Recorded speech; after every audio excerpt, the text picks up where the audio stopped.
My boyfriend and I have been together for 5 years, and things were great until our daughter was born 6 months ago. Since then, our relationship has gone down the tubes because he refuses to care for her. He'll sit on the couch and play video games, and he'll only tend to her while she's screaming if I tell him to. Even then, unless I'm in the middle of doing something right then, he'll ask me why I can't just do it instead. On top of that, he only holds her if I hand her to him while he's watching TV, and she's calm. He stays up late playing video games, but still won't get her when she cries, so I have to get up with her. We've talked about it multiple times, to the extent that I've told him I can't handle it anymore, and he improves for a week and then goes back to his old ways. I'm honestly considering filing for custody, but tried one last-ditch effort. I put the baby in his gaming room and told him I was going out. In reality, I just went to the gas station because I felt like I couldn't trust him, and sure enough, when I got back the baby was screaming and he was ignoring her. I took a 10-second video of this, and after I comforted the baby, I sent it to his mother with an explanation of what was going on. She called him and absolutely reamed him for it, and now he's upset with me for involving his mother and for taking a video out of context. I'm at my wit's end and will probably leave him at this point, but am I the idiot for sending the video? Not the idiot. My husband has been a gamer since he was a teenager, and he still got things done. I could count on him to take care of our children if I needed him to, even if he was in the middle of playing. Your boyfriend seems to have no, or very little, sense of responsibility, and that isn't fair to you or your baby. I think that telling his mother was perfectly reasonable, and I would have done the same thing. Serious question, does he bring anything positive to your life? Does he bring you joy? If you answered no to these, you are probably better off raising your child alone. Not the idiot. The way he's behaving is really concerning, and it's terrible parenting. His behavior isn't changing, and you are trying to appeal to him in any way you can.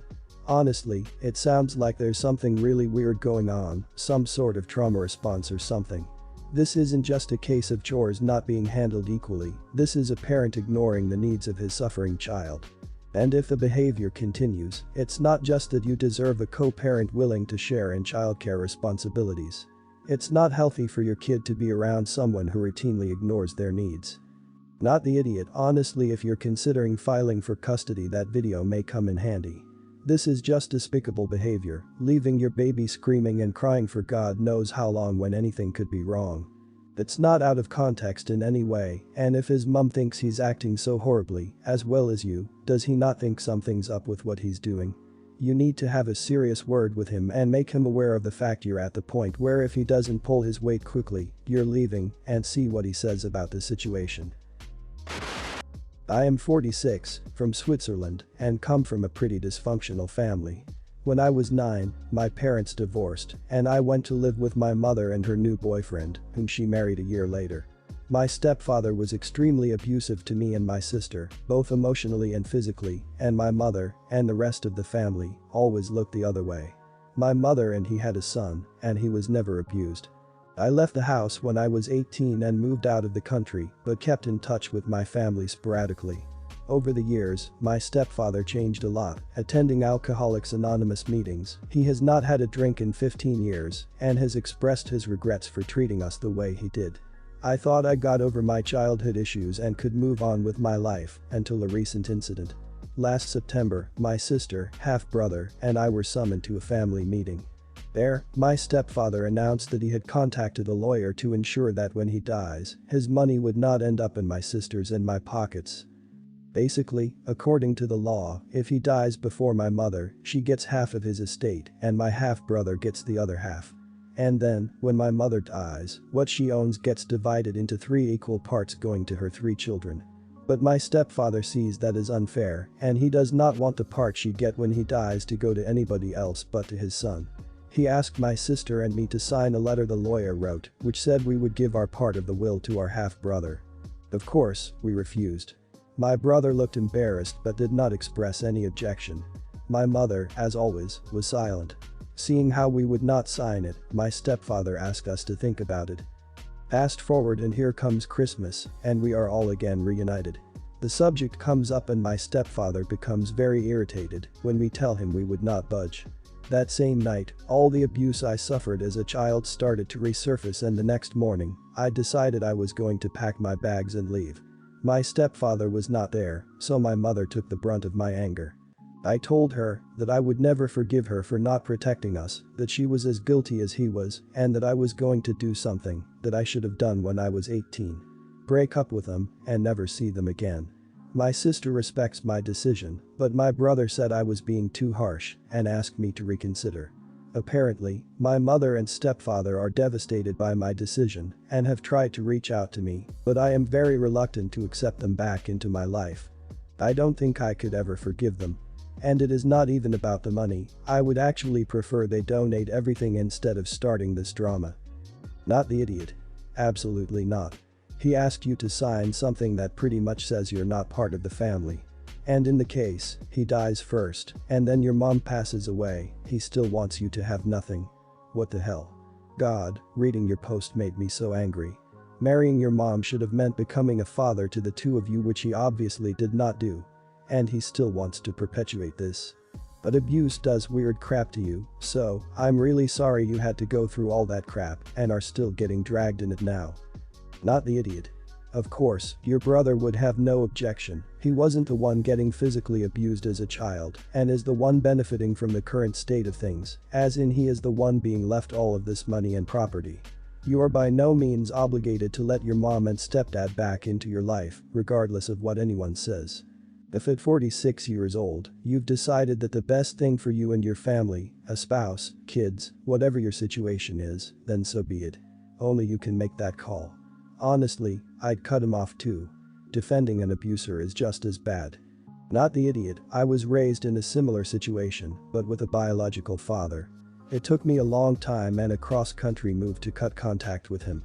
That was 7 years ago, and we haven't spoken since. My life has never been better. Others will try to guilt trip you and say things like, but it's family. The family would never do those things to you, to begin with. Whether it's no contact or not, you do what's best for you. Don't let others guilt trip you into making choices. The unabused sibling will never understand how you feel. I have been with my significant other for about 8 years. We live together, have several kids, and for all practical purposes are a married couple. For personal reasons, though, we decided marriage is not the best route for us at the time and are still just partners. My parents refuse to let us share a bed or room when we visit their house, so for the last 5 years, we have never visited for more than a day. My parents recently moved across the country and are having a huge family party to celebrate their 30th anniversary.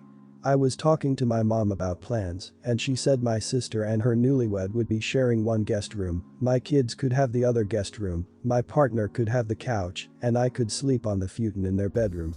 I told them that it would work better if the kids slept on the couch and floor downstairs, and I and my partner could share the bedroom. My mom said that wouldn't work. I knew why, but said why not. She said, well, you're not married, of course. I hate to make their special weekend about me, but I had to retort that we would not be staying with them if they would not let us share a room while allowing my sister to share a room with her husband. I said it also further adds salt to the wound because it delegitimizes our relationship with my kids. My mom said I was being selfish, and it disturbed her that I would expect to sleep in her house with another person while unmarried. Money is not an issue, so I said, well, we will be staying in a hotel or not coming at all, and I hanged up. Am I the idiot? Not the idiot. Once you live together or have a kid together, there's no sense in holding up the pretense of unmarried couples not sleeping together. My partner and I stay at my parents' house occasionally, even though they only live half a mile away. When we first started dating, we slept on opposite couches in the living room to not be a bad impression. Now that we've been living together for over 2 years, they don't care. His parents, on the other hand, tried to bribe him into moving back home after they found out we were living together to keep him from sin. Not the idiot. At the end of the day, a marriage certificate is just a piece of paper that confirms something you both already seem to feel. You two love each other, you have a life together, and you're raising children together. Is it really so necessary that you get the legal proof of your commitment that your parents are willing to alienate you and your family? Obviously, it is their house and therefore their rules, but you've provided an acceptable compromise that, while not ideal, does seem to meet their objection that it does not happen under their roof. You be you, but I only visit homes where I'm welcome and you aren't welcome there. I would be extremely offended, honestly, it would affect my entire relationship with my mom. Homeowners absolutely get to choose to be an idiot in their homes, and that's your mom, so you are not the idiot. Let me say, though, without knowing your situation, that in my opinion, the primary benefit of marriage is the difficulty of divorce, which is protection mostly for children. I frequently recommended against marriage until it's time to breed. But all that is irrelevant to the rudeness of your mother. Howdy, y'all. So about a year ago, these three gals moved into an apartment in our building. We actually moved from that unit to another in the same building. They ended up pushing their move-in date a week earlier and bringing their parents to make demands on their behalf, but were generally polite despite requiring we suddenly clean up a week early for them. Since then, they've taken to ignoring us on the street. We've all just tried to be neighborly, but have since given up wasting time on it. The building is in a more expensive part of town, quite unique, and the rent is incredibly low. So it is what it is has become the motto for this dilapidated gem. Now, about the note. It's their first apartment. They've had issues with taking out the trash for nearly their entire time here. While there are cans on the roof, most of us just go ahead and take our trash down to the dumpster. The place is owned by an older couple, and having the husband drag our trash all the way downstairs is something we and other tenants would prefer to avoid. Besides, there's much more important work to be done around the place. But these gals can't even be bothered to bring their trash outside. They just let it pile up outside their door, inside the building, and the stink begins to fester. So the owner eventually hauls it all the way outside and downstairs himself.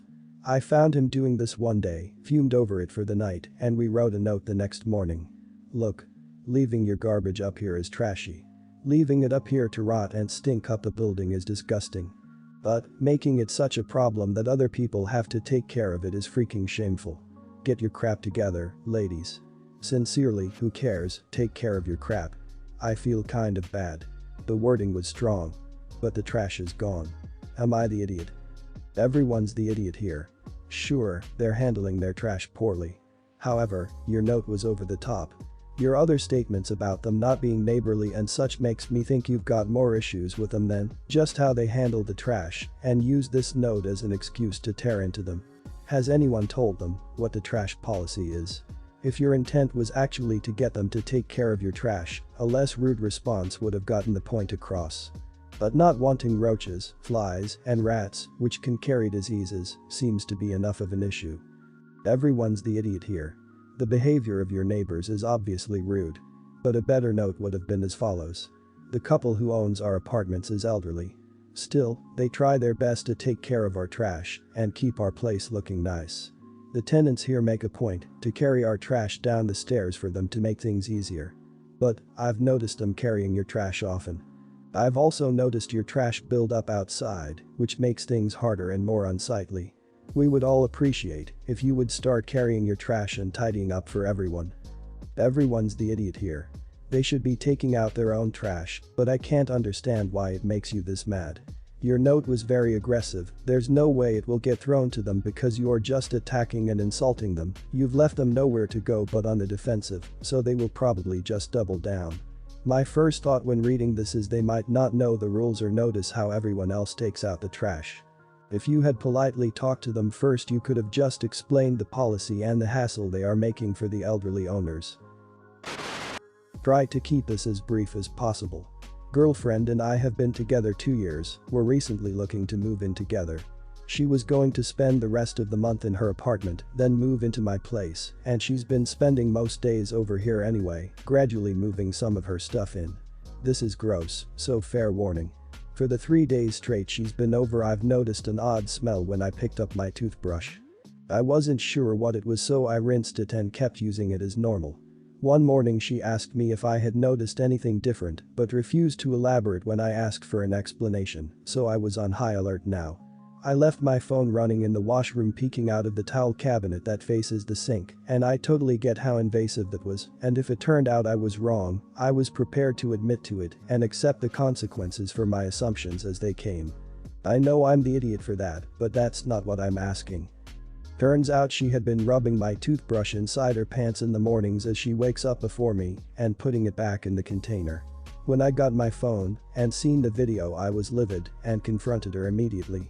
She reacted like it was a gigantic joke, laughing, trying to hug me, and saying she wanted to see how long it'd take for me to figure it out. Apparently, she viewed it as a prank. I felt incredibly disgusted and betrayed. I feel like it's disrespectful and not at all a prank, and it's unhygienic. It's not even like she did it once, she had been doing it for days. I told her to get the stuff that she had brought over in the past few days and leave, that I didn't want to be with her anymore. She's absolutely dumbfounded. I could see this as anything other than a harmless prank. It's her opinion that it shouldn't matter because I washed it before use anyway. On one hand, she's been so inconsolable and has been begging me to reconsider, so much that I'm second-guessing my decision to end it and wondering whether I'm being too harsh. On the other hand, if this is her idea of a prank and the sort of thing she can do, not only do I not trust her in my house around my stuff, I don't trust her in general. Am I the idiot if I want to end things? Not the idiot. What your girlfriend did is gross, and it's in the realm of mean pranks that I don't find funny. Some people think that's acceptable, but I wouldn't want to live with someone who didn't understand or acknowledge or respect why I did not find that funny. Lest you suspect I'm a humorless prank hater. Once, while I wasn't paying attention, my friend folded every towel in my apartment into reproductive origami. That's the kind of prank I appreciate.